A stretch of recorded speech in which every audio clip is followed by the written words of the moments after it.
my honor and privilege to welcome you to the weekly BW Education Wednesday. BWEducation.com is a platform from business world to look at the domain of education in a deep and integrated way, because the main BW Business World platform, which is 40 years young, is a larger business platform. But when it comes to BW Education, we look at issues that impact all the stakeholders in the education ecosystem, the institutions, the teachers, the students, the parents. We look at technology, the impact on the education ecosystem.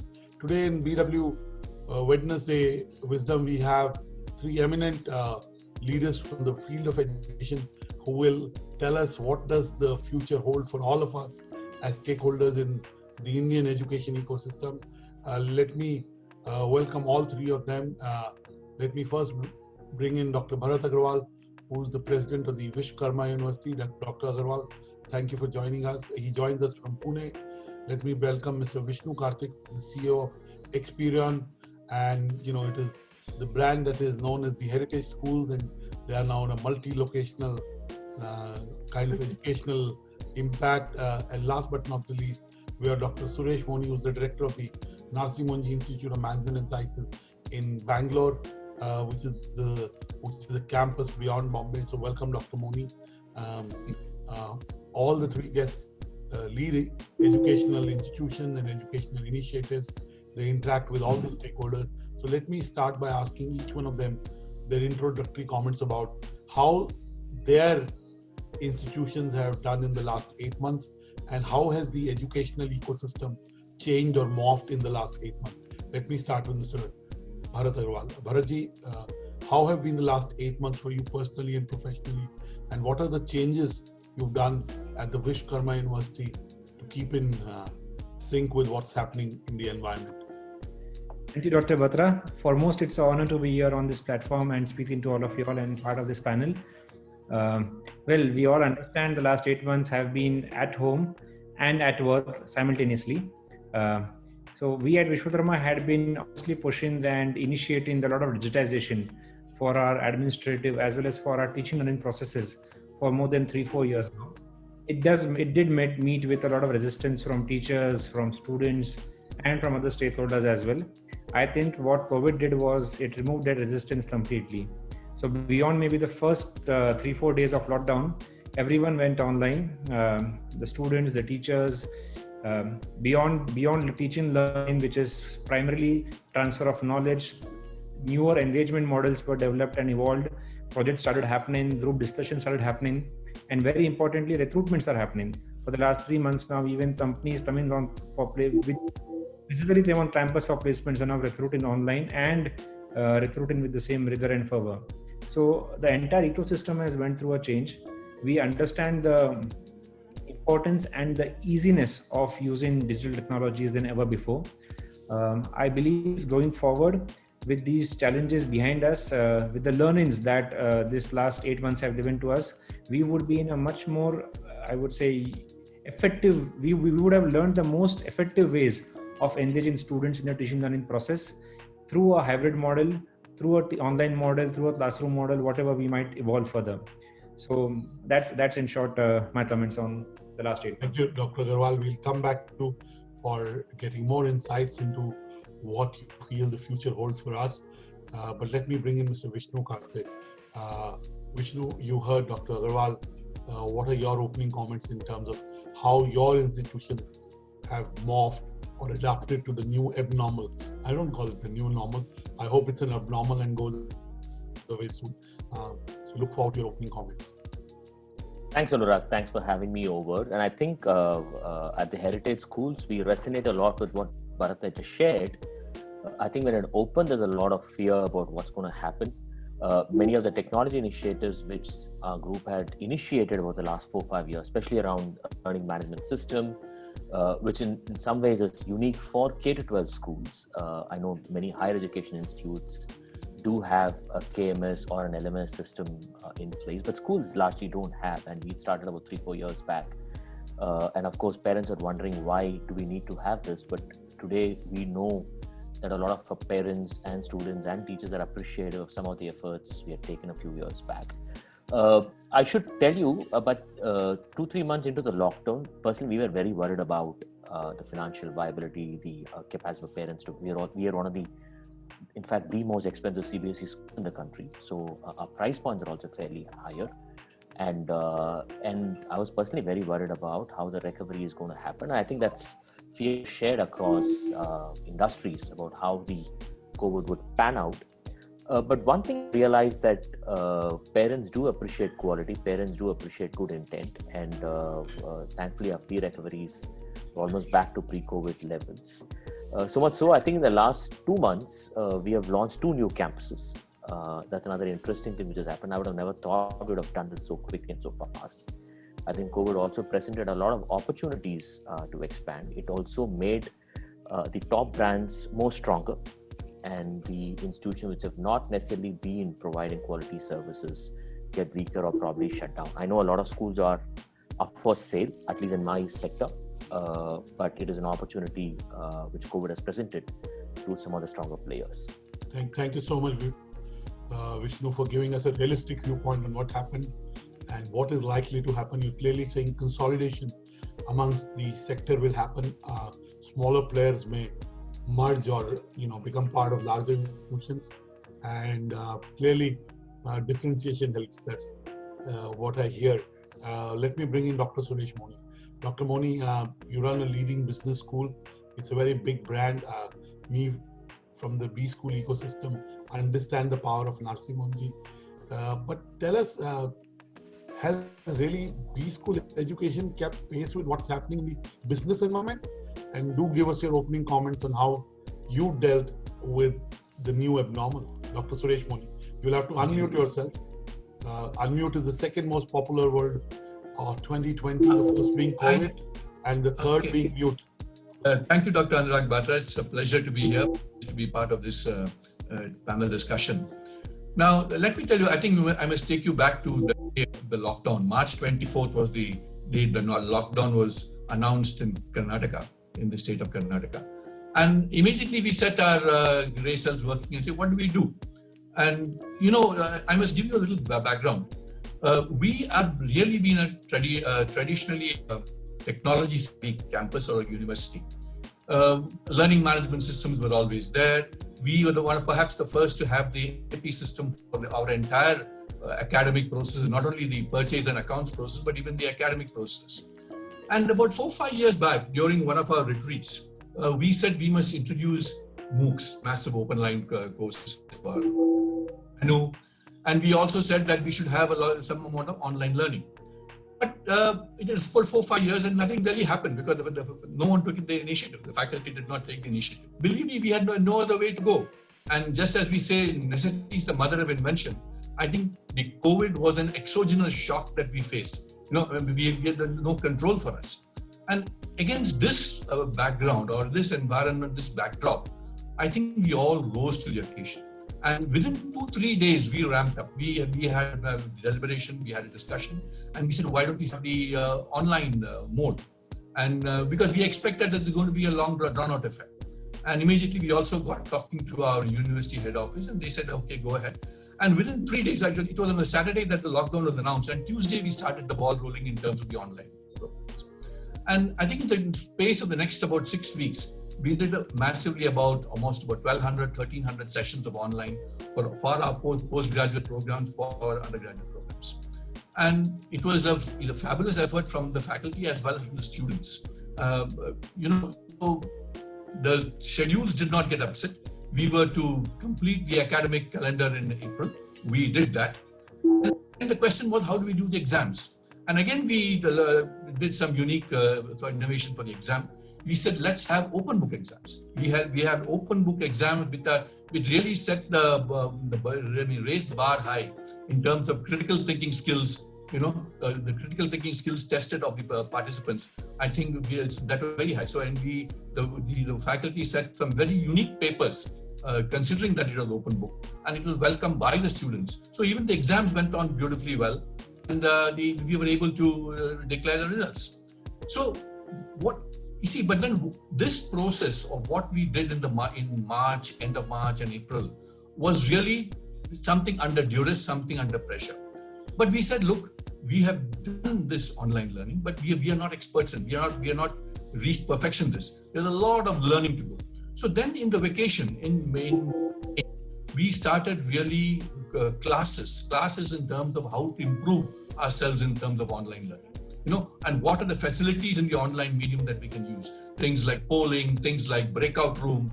And then we said, we have to redesign the pedagogy, the teaching learning process to suit online learning. And that's what happened in the next couple of months. So, and with the result that when we started in June, July, we were in a much better position to sort of embrace online learning as compared to what we were in March. And since then, there has been a daily improvement. I think we also encourage faculty to walk into other faculty rooms to be critical of them, but to find out what are the areas of improvement. So faculty upgradation and faculty adopting to technology is a key part of the education delivery that you do. So clearly, they're coming up to speed with what's happening is as integral as the students coming up to speed. So clearly, that would have helped. Yeah. What I want to know, I did talk to Professor Ramesh Bhatt and to Mr. Patel.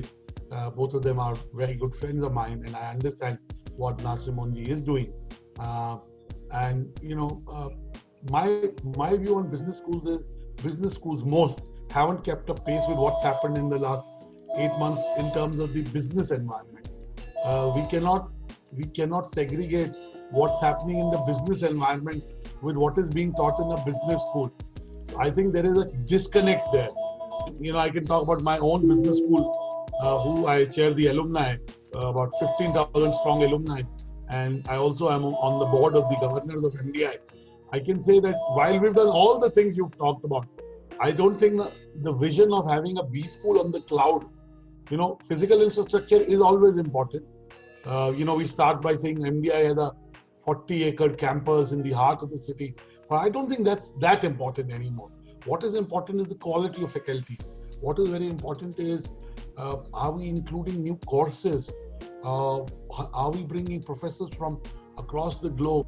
Are we bringing more industry? And clearly, the term locational advantage will need to be reworded, because everyone has a locational advantage. Everyone is equidistant from every space, at least for now. And you're rightly saying that, we were compelled to do certain things. The real test of a hybrid model, and I'm 100% sure it will, at least in the near future, never be too sure, never say never, and I believe in that, but at least in the near future, next 2-3 years, I don't see a full online model becoming the norm in leading educational institutions, B schools, because schools, colleges are all about grooming personality. They're about life experiences. I don't think that can happen sitting in a room talking to a computer and a professor. So let me now move on to the next stage and ask you, and let me start with Vishnu this time. The new national education policy is very ambitious. It lays out targets for the gross enrollment ratio.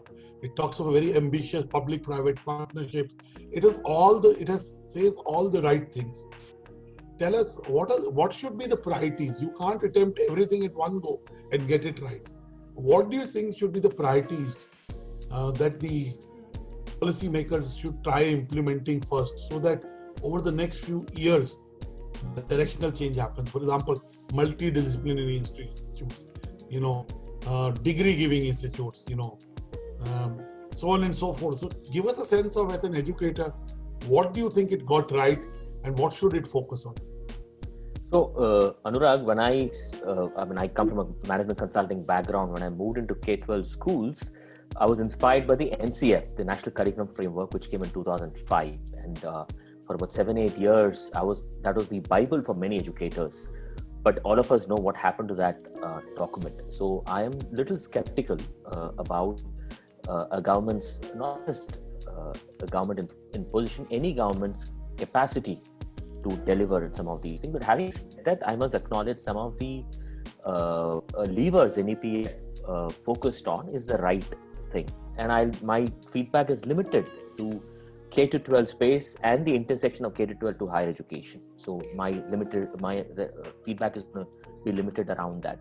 I think first, one of the things which I feel will do a sea of good for our students in India is the fact that there is some form about higher education, especially around the change in the way testing is going to happen to get kids into higher education.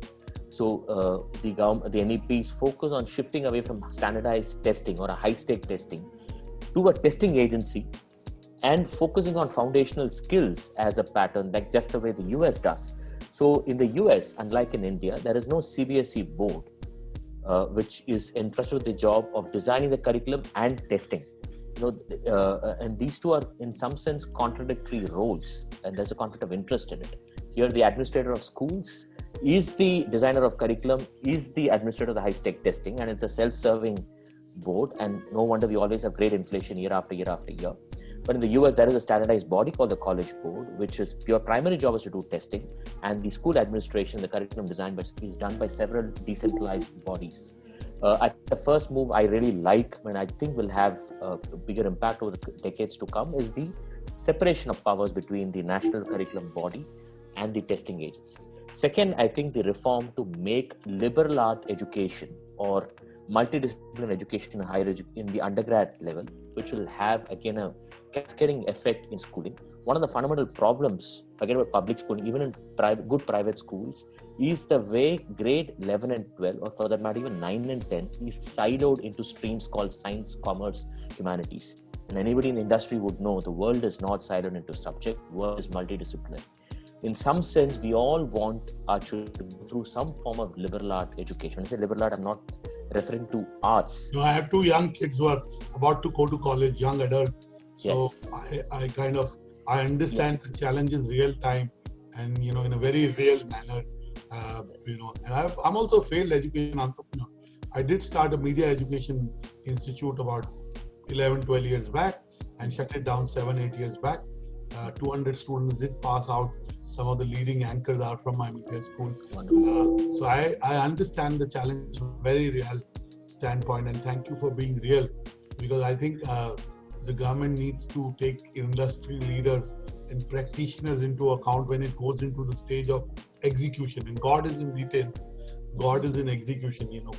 There's a good intent with the government, it's a good vision document, but clearly it needs to be implemented well and prioritize in terms of what should be done. For Dr. Bharat Agrawal, what is your view on the national education policy, and what do you think should be the priorities when it comes to implementing it? So I speak from the context of higher education and more from the point of view of technology education, because running VIT and the university is primarily focused around engineering education. What I foresee the NEP is promoting is a lot of things, but as a priority is the multidisciplinary form of education. When we talk about multidisciplinary, we are talking about the departments of engineering, the departments of humanity, the department of arts. Let's not forget, we within an engineering domain are also having departments. We have something called as a computer engineering department. We have something called as a mechanical engineering department.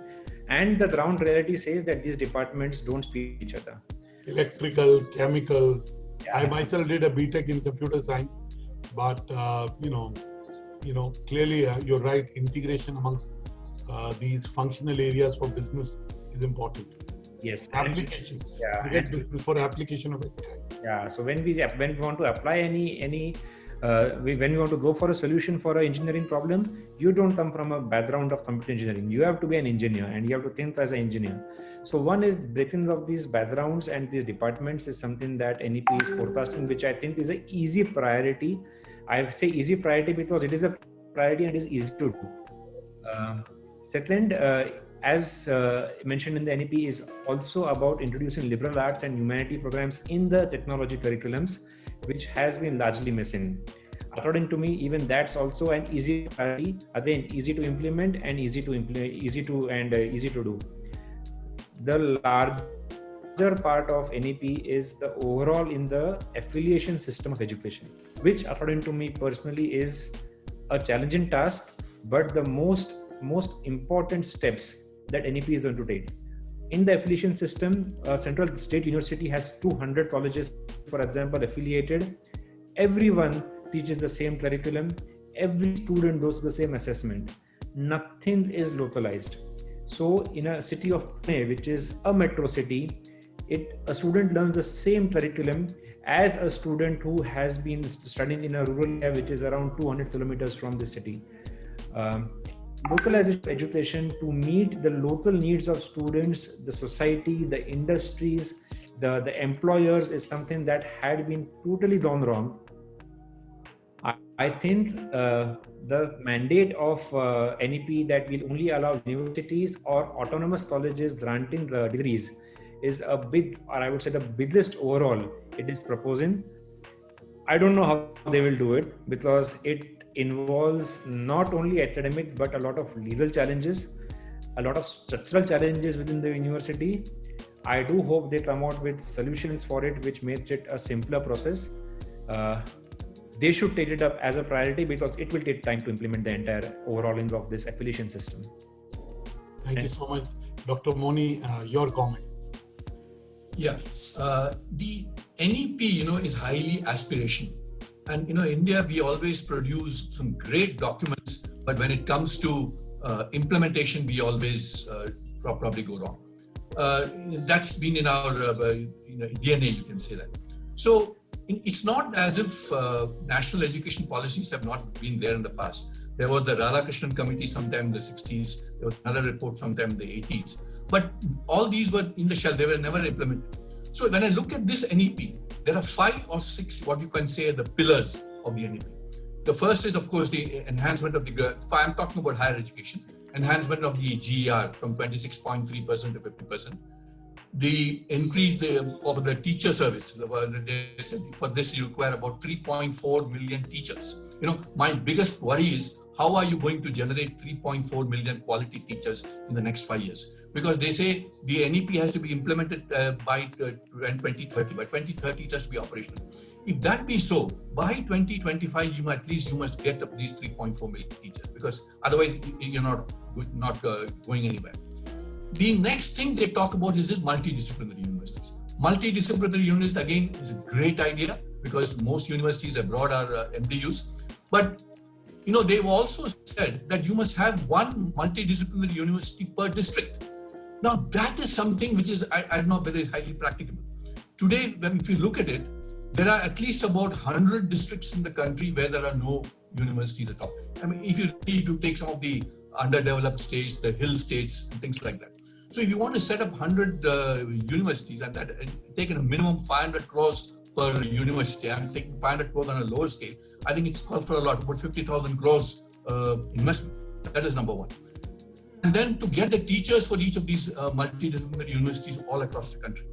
Now, while there are certain things called in semantics, while they have emphasized on multidisciplinary university, they could have also emphasized on interdisciplinary universities. If you look at it, multidisciplinary just means that you take different, you can take different courses from arts, from science, from engineering, and so on. Now that's a potpourri, that's the menu. But if you really want to develop research in this country, and which has been one of the other pillars or one of the other objectives, I think you must have more of interdisciplinary universities. Now, if you look at management itself as an educational stream, management is interdisciplinary. You have accounts, you have psychology, you have HR, marketing, and so on. So they're all, and ultimately, when you want to take a business decision, when you want to manage companies, it is all interdisciplinary. So I think if interdisciplinary was... Can I say, Dr. Moni, in the US and in some business schools in Europe, there are degrees that are an integration of sciences and management. Absolutely. Look at the Sloan, it has a dual course in management, engineering. So it's I think in the lockdown, I am Indore and IIT Indore collaborated on a joint course, which in some way wants to synthesize these two sciences, if I may call it. Sure. Because management comes primarily from military, like the word strategy. A lot of management theory and lessons are rooted in, the military. But you're clearly right in terms of an integrative approach to problem solving, which is what education is supposed to do. Absolutely. You're perfectly right. And the other thing they have said is that education should be in the regional languages, so they want to develop, and that is going to be a big how are you going to develop textbooks in a short while in 5 years for so much used to English, but it's a good idea. It's an excellent idea, but in a short 5 years or 6 years or even 10 years, how are they going to convert all these textbooks to local? It's just not going to be because all the regional languages they're talking about, and that will be a big challenge. But that is as an idea, it's excellent. The next thing they've talked about is research funding. Research funding is fine. I think that is the low-hanging fruit. You can always, government can provide funds for research funding. But what should be done, there should be greater collaboration between industry, between government, academia, and even the social sector. And then you can get good, solid, reliable research.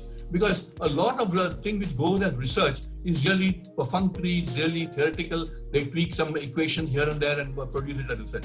But what the country requires is applied research. Now you take each of our sustainability development goals, elimination of hunger, elimination of poverty. Each of these can produce a lot of research, and there you have to have collaboration between different disciplines and between different agencies. So I think if they had put forward a mechanism by which this can happen, industry, academia, NGOs, and business, then it would have made better sense. That's what is required for implementation. The next thing which they've talked about is vocational education. Now, vocational education again is a very excellent idea because everyone need not go to a college and earn a degree in engineering, arts, or science. Some people are really very good. In fact, why countries in Europe like Germany and all have advanced this because of their vocational. Best example is the plumbers in some parts of the world are paid more than absolutely engineers. But there again, they should have given that statistically, and I'm not giving an opinion. I'm giving you a fact with giving a numerical input. So clearly, vocational skilling and vocational training has an outlet, and there is a need in the industry. Absolutely. But there again, they should have given a greater thought in terms of implementation, because if you look at Europe, they have vocational education where you can get up to a PhD. It's just not a vocational discipline like what we have in India. Someone become the fitter or a machinist, But you can go right up to and earn a PhD degree. They should have given that thought in terms of vocational education also, which they have not done so far. So, I hope it will come. All this will come in the next 5 years. But there's a lot of thought behind the implementation required. Thank you, Dr. Moni. Now, let me ask all three of you, if you had to make predictions about the future, which is a dangerous thing, even astrologers get it wrong, forget normal people like me. Clearly, you are very accomplished. So let me ask you, when it comes to the domain of education, tell us 3 predictions in terms of each of the stakeholders. Simply the 3 stakeholders are the institution, the teachers, and the student. So let me start with Dr. Bharat Agarwal. Dr. Agarwal, I spoke to you 2-3 years from now. What do you think will happen? One trend that I foresee to grow is a lot of students would want to join universities in their neighborhoods.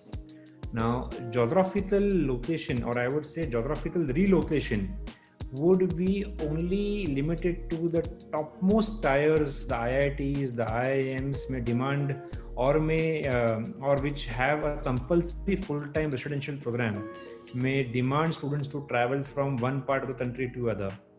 I personally foresee at a institute college level education system, students will have little differentiation between 2 or 3 colleges and universities. I say this at the tier 2 and tier 3 level, and thus it would be preferred by them to just join a neighborhood college like we have neighborhood schools. So I believe as a trend, institutes would have to focus on their neighborhoods, on their districts, in their cities, towns, and address their curriculums, address their content delivery and the entire education management towards solving and addressing the needs of the local societies around them. Then it's a forecast. I see trends of that happening in Pune, where not only within, I would say, in fact, within Pune, students are preferring to join a college which is next door than to join a college which is on the other part of the city. On the faculty side, I do foresee a lot of faculty now growing into doing a lot of research, because they have understood that it is through research that they will earn respect. It is through patents, copyrights, publications that they will earn the respect of society, of students, of parents, and of industry and corporates. Thus, a lot of young faculty would be now more or less inclined towards increasing their efforts towards doing innovative research. I also say this because we have a lot of young faculty who have finished PhDs now. 20 years back, a faculty would complete PhD when he is nearing 45, 50, 55. Today, in even my college and university, we have so many faculty who are under 40 and have a PhD in hand. They have a good 20-year career in front of them, and they know that they have to sustain that through continuously upgrading themselves. From the student's point of view, I think it would be a very, very volatile prediction, but they would join a college or a university to earn a degree, and they will join a lot of online courses to upgrade their skills. Beautifully.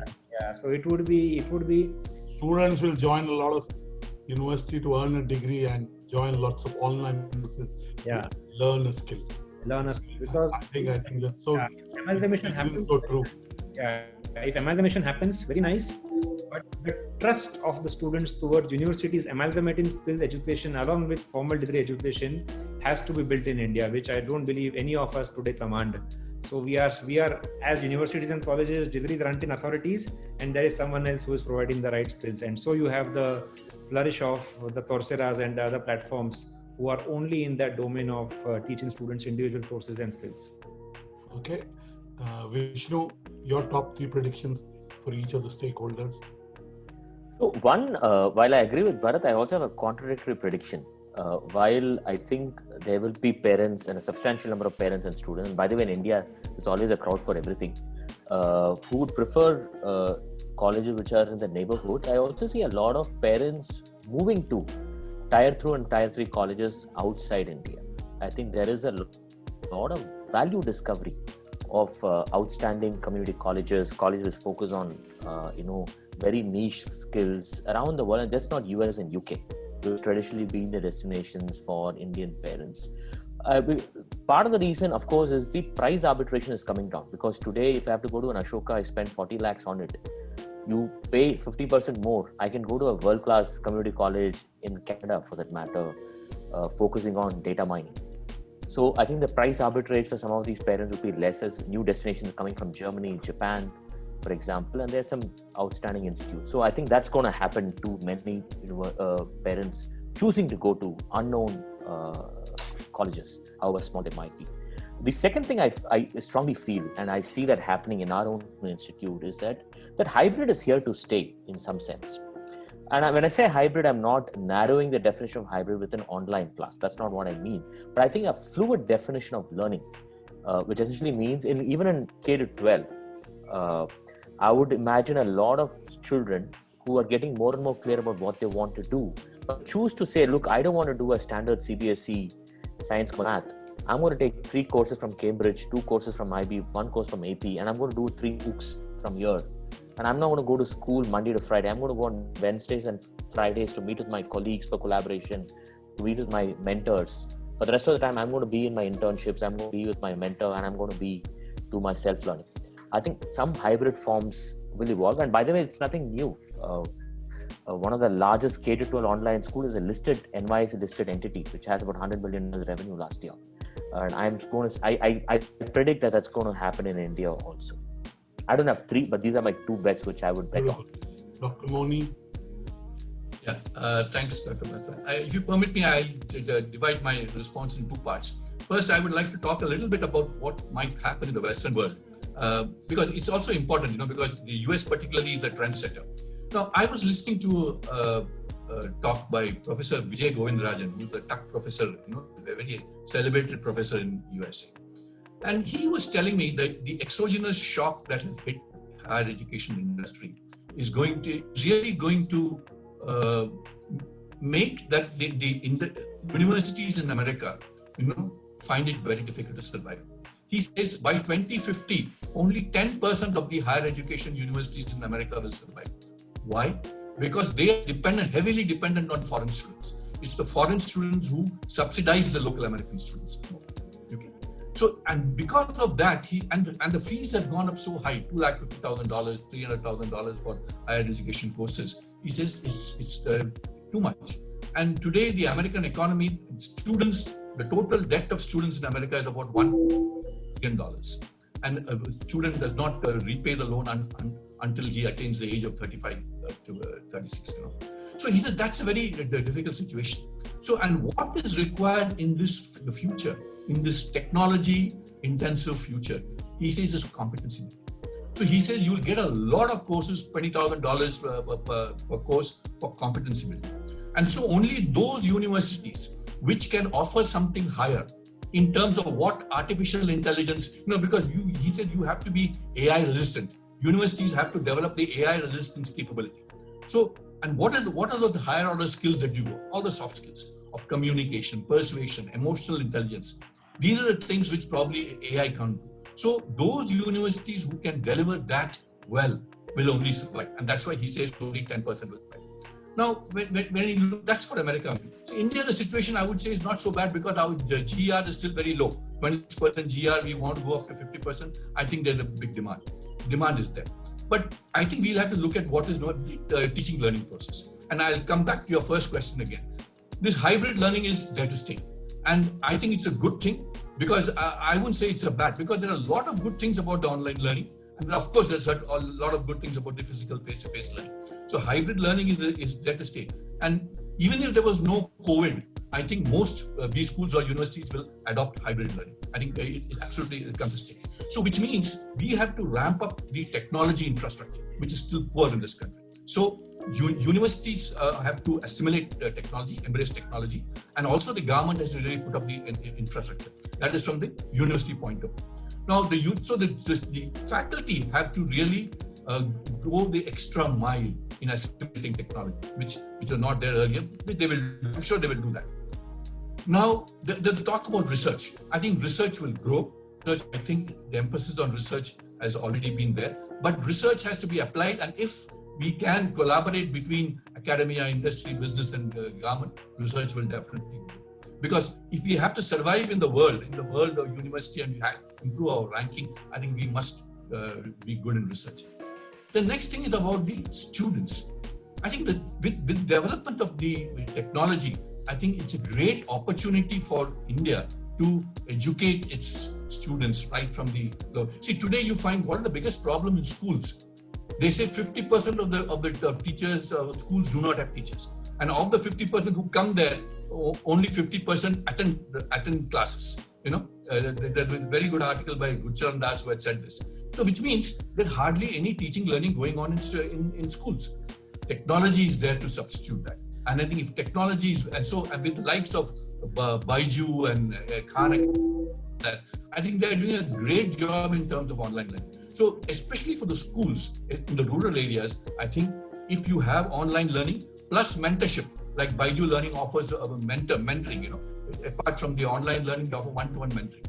So if these two can be combined, I think it's a great boon for our schools. I think level of education and the enrollment will go up in schools also.